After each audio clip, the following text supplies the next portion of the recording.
Hi friends, welcome to Nahash media. இன்றைக்கி நம்மளுடைய சேனலில் ஒரு சூப்பரான விளாக் பார்த்துடலாம். எங்களுக்கு டெய்லியுமே பார்த்தீங்கன்னா காலையில் எழுந்திரிச்சதுலேருந்து நைட்டு வரைக்கும் ரொம்ப பிஸியாக தான் போயிட்டுருக்கோம். இப்படி தான் ஸ்டார்ட் ஆகும். காலையில் எழுந்திரிச்ச உடனே பார்த்தீங்கன்னா பேலன்ஸ் கொரியர் இது எல்லாமே ஏற்கனவே பார்த்தீங்கன்னா முதல் நாள் நைட்டு உட்காந்து கொரியர் பேக் பண்ணோம். இது பார்த்தீங்கன்னா மறுநாள் பேலன்ஸே நம்ம கொரியர் பேக் பண்ணிடலாம் அப்படின்னு சொல்லி பேக் பண்ணி அதை எல்லாத்தையுமே காரில் ஏற்ற ஆரம்பிச்சாச்சு. இன்னும் சில மூட்டைகள்லாம் பார்த்தீங்கன்னா ஆஃபீஸ் உள்ளே இருக்குது. எங்களுக்கு என்னென்னா காரில் ஏதாவது நாங்கள் போய் அந்த வேலையை முடிக்கணும் அப்படின்னு தோணுச்சுன்னா அந்த நேரத்தில் கொஞ்சம் மூட்டையை கொண்டு போய் நாங்கள் ஃபஸ்ட்டு கொரியர் ஆஃபீஸில் இறக்கிடுவோம். அதுக்கு அவங்க பில்லிங் பண்ணிகிட்டு இருப்பாங்க. அதுக்கப்புறமா வேற ஒரு வண்டியில் நாங்கள் மற்ற கொரியர்லாம் ஏற்றி கொரியர் ஆஃபீஸ்க்கு அனுப்பிச்சிருவோம். எங்களுக்கு வேலையும் முடிஞ்ச மாதிரி ஆச்சு. முன்னாடியே கொஞ்சம் கொரியரையும் கொடுத்துட்டோன்னா அவங்க பில்லிங்கும் கம்ப்ளீட் பண்ணிவிடுவாங்க அப்படின்னு சொல்லி எல்லாத்தையுமே ஏற்றியாச்சு. எங்களுக்கு வந்து கொரியர் பேக் பண்ணி அதை அனுப்பிச்சிட்டு ரிசீவ்டு மெசேஜ் கஸ்டமர்கிட்டேருந்து வந்துச்சுன்னா செம்ம ஹாப்பியாக இருக்கும். எங்களுக்கு அந்த டேவே ஹாப்பியாக இருக்கும். அந்த மாதிரி இருக்கும். ஏன்னா வேலையெல்லாம் நம்ம முடிச்சுட்டே வர்றோம் அப்படின்ற மாதிரி இருக்கும். என்னென்ன ப்ராடக்ட்ஸ் இருக்குது நம்மக்கிட்ட அப்படின்றதே நம்மளுடைய கான்டாக்ட் நம்பரும் நான் உங்களுக்கு கமெண்ட்டில் பின் பண்ணுறேன். அது பாருங்கள். தமிழ்நாடு பாண்டிச்சேரிக்குள்ளே ஃப்ரீ ஷிப்பிங். நம்ம வெளிநாடுகளுக்கும் கொரியர் அனுப்பிச்சிட்ருக்கோம், ப்ராடக்ட்லாம் அனுப்பிச்சிட்ருக்கோம். ஸோ நீங்கள் எங்கே இருந்தாலுமே ஆர்டர் கொடுக்கலாம். தமிழ்நாடு பாண்டிச்சேரிக்குள்ளே ஃப்ரீ ஷிப்பிங் அப்படின்னு சொல்லியிருப்பேன். ஸோ நீங்கள் வந்து நம்மளுடைய ப்ராடக்ட்ஸ் எல்லாமே ஒரு வாட்டி யூஸ் பண்ணி பாருங்கள். எல்லாமே சிறுதானியங்கள், சன்லைட், இதுதான் நம்மளுடைய ப்ராடக்ட்ஸுடைய செய்கிற முறை. ஸோ அதனால் நீங்கள் யூஸ் பண்ணி பாருங்கள். காரணியாவும் தம்பியும் பார்த்தீங்கன்னா நாங்கள் கிளம்பினோடனே கேட்டை மூடிக்கிட்டாங்க. தம்பி பாப்பா ஃபஸ்ட்டெல்லாம் பார்த்தீங்கன்னா செம்மையாக அடம் பிடிப்பாங்க நாங்கள் எங்கன்னா வெளியில் கிளம்பிட்டோம் அப்படின்னா. இப்போ என்னவோ பெரிய மனுஷன் ஆகிட்டாங்க. எல்லாருமே பார்த்தீங்கன்னா சொன்ன உடனே சரி போயிட்டு வாங்கம்மா, வேலை இருந்தால் நீங்கள் முடிச்சுட்டு வாங்கம்மா, நான் அழகாக சமத்தை அமைச்சு வச்சுருவாங்க. வந்ததுக்கப்புறமா பார்த்தீங்கன்னா கீரை வந்து ஏகப்பட்டது முளைச்சிருச்சு. வீட்டில் ரொம்ப அதிகமாக முளைச்சிருந்துச்சு. சரி எல்லாத்தையும் நம்ம வந்து ஃபஸ்ட்டு எடுத்து வச்சுருவோம். கொஞ்சத்தை யூஸ் பண்ணிவிட்டு கொஞ்சத்தை நம்ம ஃப்ரிட்ஜில் வச்சுருவோம், மறுநாள் எடுத்துக்கலாம் அப்படின்னு.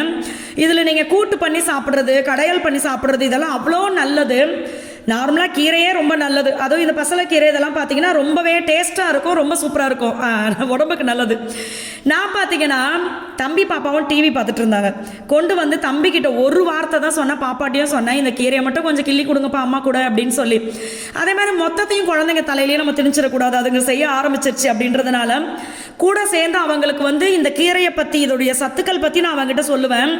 அதாவது இதில் வந்து இந்த விட்டமின்ஸ் இருக்குது, இரும்பு சத்து இருக்குது, இப்படிலாம் சொல்ல மாட்டேன். தம்பிக்கிட்ட பாப்பா கிட்ட நான் எப்படி சொல்வேன்னா, இதை சாப்பிட்டா நம்ம செம்ம ஸ்ட்ராங்காக இல்லாம், நம்மளுடைய ஹெல்த் வந்து சூப்பராக இருக்கும், எத்தனை பேர் நம்ம கிட்ட கெட்டவங்க வந்தாலும் அடித்து தூக்கி எறிஞ்சிடலாம் அப்படிலாம் சொல்லுவேன். ஒரு கதையாக கிரியேட் பண்ணும்போது அவங்களும் பார்த்தீங்கன்னா ஆசையாக வந்து வேலை பார்ப்பாங்க. அதில் வந்து பாதி கீரையை நான் எடுத்துட்டேன், மீதியை வந்து கூட்டு மாதிரி செஞ்சு கொடுத்துடலாம் அப்படின்னு சொல்லி. இன்றைக்கி வந்து சாய்ப்பா ஒரு குழப்பம் பண்ணி விட்டுட்டான். குழப்பம் இல்லை, அவனுடைய ஆசையை தெரிவித்ததுனால நம்மளுக்கு அந்த மாதிரி வேலையும் செய்ய வேண்டியதாகிடுச்சு. அதுவும் நான் என்னென்னு உங்களுக்கு சொல்கிறேன். கூட்டு, அதாவது அது என்னது, கீரை கடையலும் இந்த அவியலும் பண்ணலாம் அப்படின்னு நினச்சது, கூட்டும் கொஞ்சம் பண்ணிடலாம் அப்படின்னு தோணுச்சு எனக்கு. அதுக்கப்புறமா பார்த்தீங்கன்னா நான் என்ன பண்ணிட்டேன்னா கீரை எடுத்து வச்சுட்டேன். சில நாள் தான் நம்ம வீட்டில் வந்து எல்லாமே பண்ணி சாப்பிடுவோம். அதாவது அன்றைக்கி போர் அடிக்குது எல்லாத்தையும் எனக்கு அது செய்ப்பா டைம் கிடைக்கிறப்ப. இப்போ அவியல் எனக்கு ரொம்ப பிடிக்கும், கத்திரிக்காய் கூட்டு ரொம்ப பிடிக்கும். அப்போ அப்படிங்கிறப்ப எல்லாத்தையும் செஞ்சு சாப்பிடுவோம். சில நாள் வெறும் தண்ணி சாதத்தை மட்டும் சாப்பிட்டுட்டு வேலையை பார்க்க ஆரம்பிச்சிருவோம். பழைய சோறு சில நாள் வீட்டில் சமைக்க மாட்டோம். பழைய சோறு இருந்துச்சுன்னா கண்டிப்பாக நான் மகிக்கிட்ட சொல்லிவிடுவேன், ஏதாவது ஊறுகாவோ இல்லை பொரியல் முட்டை எதனா பண்ணித்தரேன், ஆனால் பழைய சோறை கண்டிப்பாக நீங்கள் முடிச்சிருங்க அப்படின்னு சொல்லி. அதுவும் இந்த வெயிலுக்கு பழைய சாதம் காலையில் நீங்கள் வெறும் வயிற்றுல நம்ம அதை சாப்பிட்டு பாருங்கள், அவ்வளோ சூப்பர் உடம்புக்கு. இது பார்த்தீங்கன்னா சுண்டக்காய் வந்து நான் ஆல்ரெடி வாங்கிட்டு வந்திருந்தேன். அதனால் நான் என்ன பண்ணிட்டேன்னா இந்த கீரையை வந்து திருப்பி எல்லாத்தையும் தூக்கி உள்ளே வச்சுட்டு சுண்டக்காவை வந்து குழம்பா பண்ணிட்டு அவியல் பண்ணிடலாம் அப்படின்னு முடிவு பண்ணியாச்சு. சாப்பாடும் பார்த்தீங்கன்னா நான் வந்து வடிக்கிறதுக்கு வச்சுட்டேன். என்னன்னு தெரியலை, நம்மளோட தண்ணி பார்த்தீங்கன்னா நம்ம வீட்டு தண்ணி சாப்பாடை வடித்தா மஞ்சளாக இருக்குது, ஒரு குழஞ்சி போன மாதிரி ஆகிடுது. எப்படி நம்ம பார்த்து வடித்தாலுமே குக்கரில் வச்சா வெள்ளையாக இருக்குது, உதிரியாக சூப்பராக வருது. அது என்ன ரீசன்னே எனக்கு தெரியலை. அதே மாதிரி சுண்டக்காய் வந்து பார்த்தீங்கன்னா இப்போ உங்களுக்கு தெரியாது ஒன்றும் கிடையாது. சுண்டக்காய் வந்து பச்சை சுண்டக்காய் வந்து பார்த்தீங்கன்னா சாம்பாரில் போடுவாங்க, செம்மையாக இருக்கும். கருவாட்டு குழம்புல போடுவாங்க. அதே மாதிரி வந்து பார்த்தீங்கன்னா சுண்டக்காய் வச்சு புளி குழம்பு பண்ணுவாங்க. அது இல்லாமல் சுண்டக்காய் வச்சு கூட்டு மாதிரி பண்ணுவாங்க. நிறையா அதில் இது இருக்குது. நம்ம வீட்டில் நிறையா செய்வாங்க அம்மா. இடையில என்னன்னு தெரியல, சுண்டக்காய் திங்கிறது எனக்கு மூடு போயிடுச்சு, வேண்டாம்னு சொல்லி ஓரம் கட்டிட்டேன். இந்த வாட்டி நான் அடம் முடிச்சு வாங்கிட்டு வந்தேன். இப்போ அபி அடம் முடிச்சு வாங்கிட்டு வந்தேன் சுண்டக்காய். ஆமாம், சுண்டக்காயை பார்த்தீங்கன்னா நம்ம தட்டிட்டு க்ளீன் பண்ணக்கூடாது, தண்ணியை ஊற்றி அலசக்கூடாது. தண்ணியை ஊற்றி அலசிட்டு அதுக்கப்புறம் அந்த காம்பெல்லாம் எடுத்துட்டு ஒரே ஒரு தட்டு நசிக்கிறக்கூடாது போட்டு, சும்மா ஒரு தட்டு தட்டிங்கன்னா அது ஓப்பன் ஆகிடும். அந்த அளவுக்கு இருந்தாவே போதும். நீங்கள் அலசினீங்கன்னா அந்த விதையெல்லாம் போயிடும். அதுக்காக தான் சுண்டக்காய் குழம்பு வந்து நீங்கள் நல்லெண்ணெயை ஊற்றி அதில் நீங்கள் தனியாக போட்டு வதக்கி எடுத்துட்டு அதுக்கப்புறம் கூட நீங்கள் குழம்புல ஆட் பண்ணலாம். பட் நான் வந்து அதை ரெட்டிப்பு வேலை அப்படின்றதுனால இதை சிம்பிளாக முடிக்கணும்னு கடுகு, வெந்தயம், அடுத்து பார்த்தீங்கன்னா பூண்டு, வெங்காயம், சின்ன வெங்காயம், கருவேப்பிலை, உப்பு எல்லாத்தையும் போட்டு நல்லா வதக்கிடணும். இன்னொரு சைடு பார்த்தீங்கன்னா தேங்காய் வந்து நம்ம அது கூட வந்து கொஞ்சோண்டு சீரகம், கொஞ்சோண்டு சோம்பு இதையும் போட்டு நல்லா நைஸாக அரைச்சிடணும். நீங்கள் குழம்பு தூள் போட்டிங்க அப்படின்னா இது கூட தேவையில்லை என்னை பொறுத்த வரைக்கும். ஏன்னா எல்லாத்தையுமே நம்ம அதில் சேர்த்து அரைச்சிடுறோம். வெறும் தேங்காயை கூட அரைச்சா போதும். இப்போ இதை நல்லா நம்ம விழுதாக அரைச்சிடலாம். இப்போ நான் என்ன பண்ணுறேன்னா, நம்ம ஏற்கனவே கொஞ்சம் அதிகம் தான் நல்லெண்ணெய் ஊற்றிருக்கோம். இப்போ சுண்டைக்காகலாம் பார்த்தீங்கன்னா நல்லெண்ணெய் ஊற்றி நீங்கள் குழம்பு பண்ணிங்கன்னா செம்ம டேஸ்ட்டாக இருக்கும். நான் அந்த வெங்காயம் வதக்கணும் பார்த்தீங்களா, அது கூடயே சுண்டைக்காயை போட்டுட்டேன். மகி திடீர்னு என்ன பண்ணிட்டாரு வந்து, எனக்கு கொஞ்சம் கீரையும் செஞ்சு கொடுப்பா அப்படின்ட்டாரு. சரி ஓகே, கீரை கொஞ்சம் செஞ்சு கொடுத்துருவோம் அப்படின்ட்டு எடுத்துட்டேன். ஆக்சுவலாக வந்து குழந்தைகளுடைய காய்கறி வந்து பார்த்தீங்கன்னாக்கா உருளைக்கிழங்கு மட்டும்தான். ஓகே, இப்போ பெரியவங்களும் அதை லைக் பண்ணி சாப்பிடுவாங்க. பட் என்னன்னா குழந்தைன்ற இல்லை ஆக்சுவலாக வந்து சின்ன வயசில் வந்து நான் வந்து வெறும் உருளைக்கிழங்கு மட்டும் தான் சாப்பிடுவேன். கத்திரிக்காய் சாப்பிட மாட்டேன், முள்ளங்கி சாப்பிட மாட்டேன், பீட்ரூட்டு, கேரட்டு இது எதுவுமே சாப்பிட மாட்டேன். பட் இப்போ வந்து அதை நான் சாப்பிட்றேன். ஓகேங்களா, என்னென்னா அதில் இருக்க நல்ல விஷயங்கள் தெரிஞ்சதுனால நான் சாப்பிட்றேன். நம்ம அந்த ஹோட்டல் மேனேஜ்மெண்ட் படித்ததுனால அதில் இருக்க விஷயங்கள் எல்லாத்தையும் தெரிஞ்சுக்கிட்டோம் படித்து. அப்போ என்னென்னா உங்கள் குழந்தைங்களுக்கு சொல்லுங்கள், முடிஞ்ச அளவுக்கு குழந்தைங்களுக்கு டெய்லி 3 காய்கறியை கொடுங்க. முள்ளங்கியை கொடுங்க, பீன்ஸ் கொடுங்க, உருளைக்கிழங்கு அசிட்டிஸ் அது வந்துடும். அதை நம்ம அது வந்து இது சேர்த்துக்க வேண்டாம். ஓகேங்களா, முள்ளங்கி, பீட்ரூட்டு, பீன்ஸு, கேரட் இது கம்பல்சரி குழந்தைங்களுக்கு என்னன்னாக்கா நீங்கள் வெறுமனை அவிச்சு கொடுத்துருங்க. நீங்கள் குழம்பு வச்சு தான் கொடுக்கணும் அவசியம் கிடையாது. தண்ணி ஊற்றி இதை கட் பண்ணி போட்டு கொஞ்சம் சால்ட்டு போட்டு அவிச்சு குழந்தைங்களுக்கு சும்மா ஒரு க்ரீன் சில்லியை கீறி போட்டிங்கன்னா அந்த லைட்டான ஸ்பைசி சால்ட்டோட சேர்த்து சாப்பிடும்போது ஒரு சூப் கன்சிஸ்டன்சியில் இருக்கும், நல்லா இருக்கும் அது எடுத்துக்கிறதுக்கு. ஆமாம், அப்படி இல்லைன்னா கொஞ்சம் எக்ஸ்ட்ரா தண்ணியை ஊற்றி வேக வச்சு அந்த தண்ணியை வடிச்சாவது அவங்களுக்கு கொடுத்துருங்க, சூப் மாதிரி குடிக்கட்டும். மேலே தான் நம்ம அந்த சூப்புக்கு போடுவோம் இந்த கார்ன் சிப்ஸ் இது மாதிரிலாம், அது மாதிரிலாம் போட்டு கொடுத்தா சாயே குடிச்சிடுறான் சூப்பு வாங்கி, அந்த சிப்ஸு கொஞ்சம் இருந்துச்சுன்னா.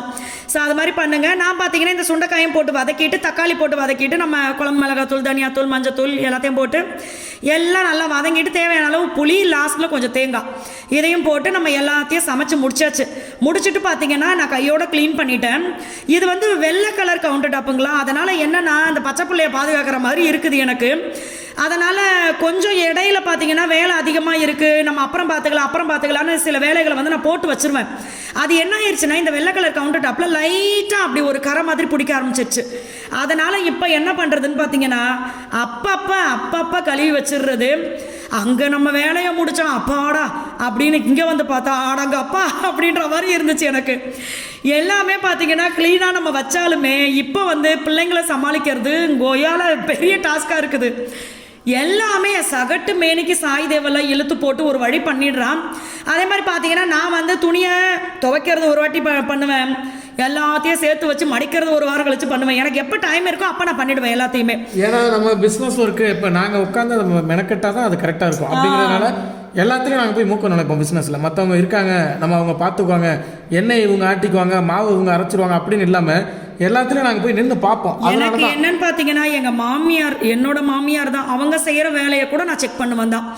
ஏன் அப்படின்னா அது எனக்கு கொடுக்குறாங்க அந்த பொருள்னா அது ஓகே, ஆனால் நம்ம கையிலேருந்து இன்னொருத்தவங்க கைக்கு போகுது அப்படின்னும் போது எல்லாத்தையுமே நான் செக் பண்ணி தான் அனுப்புவேன். அதனால் எங்கள் மாமியாருமே பார்த்தா என்ன ஓவராக செக் பண்ணிட்டு கிடக்குறான்ல கேட்பாங்க. அதுக்கு நான் என்னமா பண்ணுறது, இது என்னோட வேலை, இதை வந்து நான் தெய்வமாக மதிக்கிறேன். நம்மக்கிட்ட பொருள் வாங்குறாங்க பார்த்தீங்களா, அவங்களுமே எனக்கு தெய்வம் தான். ஸோ அதனால் எப்போவுமே அதை செக் பண்ணி தான் நான் அனுப்புவேன். அதனால் அவங்க டென்ஷன் ஆனாலும் பரவாயில்ல அப்படின்னு தான் நான் செக் பண்ணிக்கிட்டு இருப்பேன். ஸோ எல்லா வேலையும் பார்க்கும்போது வீட்டு வேலையை அப்புறம் பார்த்துக்கலாமே அப்படின்ற மாதிரி இருக்கும் எனக்கு. மேலே துணியெல்லாம் எடுத்து வச்சு மடித்து வச்சுட்டு அதுக்கப்புறமா அப்புறம் எடுத்து வச்சுக்கலாம் அப்படின்னு நான் கீழே வந்துட்டேன். அப்புறம் பார்த்தீங்கன்னா இதை எடுத்து போட்டு அவர் படுத்திருந்தாரு. அவரும் இதை தண்ணி ஊற்றி தூங்குற விட சும்மா படுத்துருக்கு, நல்லா இருக்கு ஜம்கு ஜம்குண்டு. ஆமாம், மகி பார்த்தீங்கன்னா ஆஃபீஸ் வேலை நிறைய. இப்போ நான் வந்து எவ்வளோ வேலை பார்க்குறனோ அதுலேருந்து ட்ரிபிள் மடங்கு அவர் அதிகமான வேலை பார்ப்பார். ஏன்னா சம்டைம்ஸ் பார்த்தீங்கன்னா அம்மா வறுக்கிறதும் பார்த்தீங்கன்னா நாங்கள் யார் கையிலையுமே இது வரைக்கும் ஒப்படைச்சதே கிடையாது. ஏன்னா வறுக்கிறது வந்து பக்குவமாக வறுக்கணும், அப்படி இல்லைன்னா மாவு எதனா ஆகிடும். ஏன்னா நம்ம வந்து கலர்ஸு, ப்ரிசர்வேட்டிவ் இந்த மாதிரி எதுவுமே ஆட் பண்ணுறது கிடையாது. அப்போ அந்த மாவு வந்து நம்மளுக்கு ரொம்ப மாதத்துக்கு கெடாமல் இருக்கணும் அப்படின்னா அது பக்குவமாக நம்ம பொறுமையாக வறுக்கணும். இப்போ ஆல்ரெடி பார்த்தீங்கன்னா நம்மக்கிட்ட வேலைக்கு இருந்தாங்க, அவங்கெல்லாம் கை வறுத்துட்டு பார்த்தீங்கன்னா நாங்கள் பக்கத்துலேயே உட்காந்துருப்போம், லீவ் எடுத்துருவாங்க, வறுத்துட்டு மறுநாள் பார்த்தீங்கன்னா கை வலிக்குதுன்றவாங்க. ஏன் அப்படின்னா நம்ம பக்கத்தில் இல்லைன்னா எப்படி வேணாலும் வறுத்து போட்டு போயிடலாம். நானும் எங்கள் மாமியாரை பக்கத்தில் உட்கார வச்சிருவேன், இல்லைன்னா நானும் மகி யாராவது பக்கத்தில் உட்காந்து அவங்க வறுக்கிறத நாங்களும் வந்து வேற எதனா வேலை பார்த்துக்கிட்டு அவங்கள கவனிச்சுட்டே இருப்போம். மறுநாள் லீவே எடுத்துருவாங்க, கை வீங்கி போச்சு, இந்த கை மட்டும் வலிக்குது அப்படின்னு சொல்லி. அதனால நாங்கள் பார்த்தீங்கன்னா நம்மளே பார்த்துக்கலாம் அப்படின்னு பார்த்துக்கிறது. ஆக்சுவலாக வந்து மிஷின் இருக்குது வறுக்கிறதுக்கு, நம்மளுடைய சப்ஸ்கிரைபர் சிஸ்டர் ஒருத்தவங்க சொன்னாங்க. பட் என்னன்னா நம்ம வறுக்கிற அளவுக்கு அந்த மிஷின் பத்தாது. ஏன்னா அது ரொம்ப சின்ன, அது ஓகே, அது 30 கிலோ 40 கிலோ போட்டு வறுக்கலாம் போல இருக்குது. நம்ம எத்தனை வாட்டி போட்டு வறுக்கணும், நம்ம என்ன டப்பு டப்புன்னு உட்காந்து எல்லாத்தையும் நம்ம பிடிச்ச மாதிரி பார்த்து அந்த ஃபயரை வந்து கம்மியாக வச்சு நம்ம வந்து வறுக்கும்போது எங்களுக்கு ஒரு திருப்தி இருக்கும். மிஷினில் வறுத்து எடுக்கிறது எங்களுக்கு ஒரு திருப்தி கொடுக்க மாட்டேங்குது. அதனால தான் சரி ஓகே அப்படின்னு சொல்லி இது வரைக்கும் நம்ம ட்ரை பண்ணலை. ஆமாம், ஒருவேளை ஃப்யூச்சரில் வந்து கடவுள் புண்ணியத்தில் அதுவும் வாங்கணும் செய்யணும் அப்படின்னு தோணுச்சுன்னா அப்போ பார்த்துக்கலாம். இப்போதைக்கு நம்ம கையாலே வறுத்துக்கலாம் அப்படின்னு போயாச்சு. ஏன்னா அம்மா வறுப்பாங்க, மகி வறுப்பாங்க, மாற்றி மாற்றி இவங்க 2 பேரும் சேர்ந்து 200 கிலோ 300 கிலோ வறுத்து தள்ளிடுவாங்க. அதனால் இப்போதைக்கு இந்த மிஷினே போதும் அப்படின்னு சொல்லி விட்டுருக்கோம். ஸோ அது மகி பார்த்தீங்கன்னா இதில் படுத்து நான் ரொம்ப கலாய்ச்சிட்டு கிடந்தேன். ஆனால் மகி பார்த்தீங்கன்னா இந்த வெளியில் போய் சாப்பிட்றது, எங்களை விட்டுட்டு போய் வெளியில் சாப்பிட்றது, இந்த தேட்டருக்கு போகிறது, இல்லை டீ காஃபி குடிக்கிறது, இந்த மாதிரி எந்த விஷயமும் பண்ண மாட்டார். அதனால் வந்து நாங்கள் பெற்ற 2 பிள்ளைங்களோட 3வது பிள்ளையோ மகியும் சேர்த்து தான் வளர்க்குறேன் அப்படின்னு தான் சொல்லணும். அவர் இஷ்டத்துக்கு என்ஜாய் பண்ணட்டும். ஏன்னா மனுஷன் வந்து இந்த உழைப்பு உழைக்கிறாரே அப்படின்ற மாதிரி தோணும் எனக்கு. அதுக்கப்புறம் சாய் ஒரு விஷயம் பண்ணான்னு சொன்னேன் பார்த்தீங்களா. சாய்குட்டி என்ன பண்ணானா, எனக்கு மட்டன் வேணும், மீன் வேணும் அப்படின்னு சொல்லிட்டான். சரி ஓகேன்ட்டு நாங்கள் உடனே பார்த்தீங்கன்னா மீனும் எடுத்துகிட்டு வந்து, ஆல்ரெடி வச்ச குழம்பு இருக்கட்டும், மீன் எடுத்துகிட்டு வந்து செஞ்சிடலாம். ஏன்னா பிள்ளைங்க கேட்ட உடனே அதை வாங்கி கொடுக்கணும் அப்படின்றது வந்து மகிக்கு பிடிக்கும் இந்த சாப்பிட்ற விஷயத்தில். ஏன்னா அவர் பார்த்தீங்கன்னா சின்ன வயசில் வந்து நிறைய விஷயங்கள் சாப்பிட்றதுக்கு கேட்டால் கிடைக்காது, போடுறதுக்கு துணி நல்ல துணி கிடைக்காது, இந்த மாதிரி நிறைய சொல்லுவார். அதனால் பிள்ளைங்களுக்கு எனக்குமே பார்த்தீங்கன்னா சாப்பிட்ற விஷயத்தில் குழந்தைங்க ஏதாவது ஆசைப்பட்டால் வாங்கி கொடுத்துடணும் அப்படின்னு நினைப்பேன். ஸோ அதனால் அதையும் வாங்கிட்டு வந்து செஞ்சுட்டு அதுக்கப்புறமா பார்த்தீங்கன்னா நான் வந்து நம்மளுடைய கம்ஃபர்டபுள் ட்ரெஸ்ஸுக்கு மாறிட்டு இந்த முந்திரி இதெல்லாம் போட்டு அதை வந்து சூப்பராக செஞ்சுட்டேன் நான். அதே மாதிரி மீன் குழம்பு பார்த்தீங்கன்னா எங்கள் மாமியார் வச்சுருந்தாங்க. அவங்க வச்சாங்கன்னா மீன் குழம்பு நல்லாயிருக்கும். அவங்கள விட நான் சூப்பராக வைப்பேனா மச்சான்? நல்லா தான் இருக்கும், சூப்பராக தான் இருக்கும். நான் அபியோட மீன் குழம்பு நான் எல்லாட்டையும் சொல்லுவேன், ஃப்ரெண்ட்ஸ் கிட்டலாம் அபி மீன் குழம்பு சூப்பராக வைப்பா அப்படின்ட்டு. அம்மா வந்து முன்னாடி நல்லா செம்மையாக சமைச்சாங்க. இப்போ கொஞ்சம் லைட்டாக முன்னாடி ஃபங்க்ஷனுக்குலாம் சமைச்சு கொடுத்துருக்காங்க. எங்கள் மாமியார் பார்த்தீங்கன்னா இந்த அது என்ன கருணக்கிழங்குன்னு எனக்கு சொல்ல தெரியும், பெருசாக இருக்கும் பார்த்தீங்களா, முரட்டுத்தனமாக இருக்கும். அந்த கிழங்கை வந்து எங்கள் மாமியார் நண்டு செய்கிற மாதிரி செய்வாங்க. செம்ம டேஸ்ட்டாக இருக்கும் உண்மையாகவே. அந்த மாதிரி கல்யாண வீட்டில் சாப்பிட்றதுன்னு சொல்லுவாங்க, அப்படி இருக்கும். செம்ம சூப்பராக செய்வாங்க. அதே மாதிரி மீன் குழம்புலாம் பார்த்தீங்கன்னா வேறு லெவலில் இருக்கும். எல்லாருக்குமே பார்த்தீங்கன்னா ஒரு ஏஜுக்கு அப்புறம் அந்த கை அளவுகள்லாம் மாறுது, டேஸ்ட் குறையுதுன்னு சொல்லுவோம்ல, அந்த மாதிரி தான் அவங்களுக்கும். பட் இப்போயுமே பார்த்தீங்கன்னா சில விஷயங்கள்லாம் கத்திரிக்காய் குழம்பு இதெல்லாம் செஞ்சாங்கன்னா செம்மையாக இருக்கும். ஸோ நான் பார்த்தீங்கன்னா என்னோடய ஸ்டைலில் சுக்கா பண்ணுறேன் அப்படின்னு சொல்லிட்டு போட்டு நல்லா கிண்டுன்னு அதில் இருந்த தண்ணியெல்லாம் டோட்டலாக வற்றி போகிற அளவுக்கு கிண்டிட்டேன். ஆனால் செம்ம டேஸ்ட்டாக இருந்துச்சு. நான் பார்த்தீங்கன்னா வச்சு நல்லா சாப்பிட்டேன் மட்டன். நேற்று மகி பார்க்குறாரு, சூப்பராக சாப்பிட்டேன், எனக்கு அவ்வளோ பிடிச்சிருந்துச்சு. அதையும் இந்த முந்திரியை போட்டு அதோட சேர்ந்து வறுத்த ஒன்று அது ரொம்ப டேஸ்ட்டாக இருந்துச்சு. நான் இன்னொரு வாட்டி இந்த ரெசிபி செய்யும்போது நான் உங்களுக்கு காட்டுறேன். ஏன்னா நான் பாதியில் தான் வீடியோ எடுக்கவே ஆரம்பித்தேன். அதுக்கப்புறமா பார்த்தீங்கன்னா இந்த பொம்மை இது பாப்பாவுக்கு வந்து அண்ணா ஒருத்தவங்க கிஃப்ட் கொடுத்துருந்தாங்க. இதை தம்பியும் பாப்பாவும் விளையாடும் போது மேக்ஸிமம் இந்த மாதிரி கிளிசர் வேலையெல்லாம் பண்ணுறது சாய் தான் பண்ணுவான். ஆனால் இந்த தச்சதே தெரியாமல் நம்ம தைக்கணும், அப்போ அந்த பொம்மையுடைய அழகு மாறாமல் இருக்கும். நான் இப்போ தைக்கிறேன் பாருங்களேன், இந்த மாதிரி நீங்கள் வந்து உங்களுடைய ட்ரெஸ்ஸுக்கும் நீங்கள் யூஸ் பண்ணிக்கலாம். எந்த இடத்துல நீங்கள் கிழிஞ்சிருந்தாலும் இந்த மாதிரி தைச்சு பாருங்கள், சூப்பராக இருக்கும். நான் பொம்மைக்கு இந்த மாதிரி தான் தைச்சேன். தையல் பாருங்கள், அந்த பொம்மையோடைய அந்த கிழிஞ்ச அகலம் பார்த்தீங்கன்னா ரொம்ப அதிகம். இப்போ நான் செய்கிற மாதிரி நீங்கள் வந்து அந்த முடிச்சு போட்ட இடத்த அடிவாக்கில் ஊசியை குத்தி எடுத்துருங்க. அதுக்கப்புறம் உங்களுக்கு ஈஸி. அந்த பக்கம் ஒரு 1/4 இன்ச் அளவு, இந்த பக்கம் ஒரு 1/4 இன்ச் அளவு, அப்படியே மாற்றி படிக்கட்டு மாதிரி மேலே வரைக்கும் தச்சுக்கிட்டே போக வேண்டியது தான். இப்படி தச்சுட்டு மேல் வாக்கில் அப்படியே நூலை பிடிச்சி இழுத்தீங்கன்னு வச்சுக்கோங்களேன், எல்லாம் ஒன்றாயிடும். ஆனால் என்னென்னா நம்ம வந்து இந்த தையலை போட்டுட்டு இழுக்க போகிறோம். ஸோ இப்படி பாருங்கள், இந்த மாதிரி நம்ம மேல் வாக்கில் இழுக்கிறதுனால கண்டிப்பாக அந்த நூல் வந்து திக்காக இருக்கணும். ஒரு 8 நூல் போட்டிருக்கேன் நான். அதில் அந்த இதை போட்டு இப்படி அழகாக இழுத்துட்டிங்கன்னா அது வந்து பஞ்சு, அதனால் உங்களுக்கு அந்த கேப்பில் வந்து நிற்கிது. ஆனால் மகிக்கிட்ட எடுத்துகிட்டு போய் காமிச்சேன், சுத்தமாக நம்ம தையல் போட்ட இடமே தெரியலை, அந்த அளவுக்கு அப்படியே பர்ஃபெக்டாக சூப்பராக இருந்துச்சு. இதே மாதிரி நீங்கள் எதில் வேணாலும் ஸ்டிச் பண்ணலாம், நம்மளுக்கு அந்த தையல் போட்ட இதுவே தெரியாது. ஏன்னா நம்ம சின்ன விஷயங்கள் நம்மளே செஞ்சுக்கணும். சும்மா ஒரு ஜாக்கெட் கிழிஞ்சிருக்கும், ட்ரெஸ்ஸு கிழிஞ்சதுக்கும் கொண்டு போய் நம்ம கடையில் கொடுத்துக்கிட்டே இருந்தோம்னு வச்சுக்கோங்களேன், அதெல்லாம் தேவையில்லாத செலவு தான். இந்த மாதிரி நீங்கள் வீட்டில் சின்ன ட்ரெஸ்ஸில் வந்து இந்த மாதிரி தையல் விட்டுருந்தா கூட இந்த மாதிரி நீங்கள் செஞ்சு பாருங்கள், செம்ம சூப்பராக நீங்கள் கடையில் கொடுத்து தைச்சதை விட ஸ்ட்ராங்காக இருக்கும். அந்த மாதிரி அப்படியே அழகாக மேலே வந்து நாட் போட்டுட்டு மேல் வாக்கில் நூலை கட் பண்ணக்கூடாது. அதுவும் நீங்கள் எப்படி பண்ணணும் அப்படின்னா, முடிச்சு போட்டுட்டு ஊசியை வந்து அந்த பொம்மைக்குள்ளே விட்டு கொஞ்சம் தூரத்துக்கு ட்ராவல் பண்ணி அந்த ஊசியை எடுத்துகிட்டு வந்து அதுக்கப்புறமா நீங்கள் நூலை கட் பண்ணிட்டீங்கன்னா நம்ம மேலே அந்த நூல் விட வேண்டியதில்லை, அது உள்பக்கமாக போயிருக்கும். ஸோ செம்ம அழகாக இருக்கும். ஸோ இந்த வீடியோ வந்து நம்ம இதோட முடிச்சுக்கலாம். கண்டிப்பாக இந்த vlog உங்களுக்கு ரொம்ப பிடிச்சிருக்கும் அப்படின்னு நினைக்கிறேன். நம்மக்கிட்ட என்னென்ன ப்ராடக்ட்ஸ் இருக்குது அப்படின்றதையும் நான் கமெண்ட்டில் பின் பண்ணுறேன். கான்டாக்ட் நம்பரும் கொடுக்குறேன். நம்ம வெளிநாடுகளுக்கு எல்லா விதமான ப்ராடக்ட்ஸும் அனுப்பிச்சிட்ருக்கோம். கொடுக்குறோம். ஸோ நீங்கள் எங்கே இருந்தாலுமே ஆர்டர் கொடுக்கலாம். தமிழ்நாடு பாண்டிச்சேரிக்குள்ளே ஃப்ரீ ஷிப்பிங், கொரியர் சார்ஜ் இல்லாமல் வரும். இப்போ தான் ஆஃபர் நம்மக்கிட்ட முடிஞ்சது. ஸோ அடுத்த வாட்டி ஆஃபர் எப்போ போடுறோமோ அப்போ நான் உங்களுக்கு சொல்கிறேன். ஸோ எப்போவுமே ஆஃபர் போட்டோன்னா அந்த ஆஃபரை மிஸ் பண்ணாமல் யூஸ் பண்ணிக்கோங்க. ஏன்னா எப்போவுமே வந்து நம்மளோட ஆஃபர் ரொம்ப ஸ்பெஷலாக இருக்கும். ஏன்னா இப்போ வாங்குறவங்க என்ன கேட்குறாங்களோ அதை நம்ம ஆஃபர் கொடுப்போம். வாங்குறவங்க என்ன கேட்குறாங்களோ அதை ஆஃபர் கொடுப்போம். ஸோ அது மாதிரி அதுக்கப்புறம் நைட்டு பார்த்தீங்கன்னா நாங்கள் வந்து கொஞ்சம் ஏதாவது சாப்பிடும் போல் இருந்ததுனால இங்கே வந்து இந்த பாசந்தியும் கொஞ்சம் இளநீர் பாயாசமும் குடித்து அந்த டேவை வந்து ஹாப்பியாக கம்ப்ளீட் பண்ணோம். டே பிஸியாக இருந்தால் எங்களுக்கும் ஹாப்பியாக இருக்கும். தேங்க்யூ.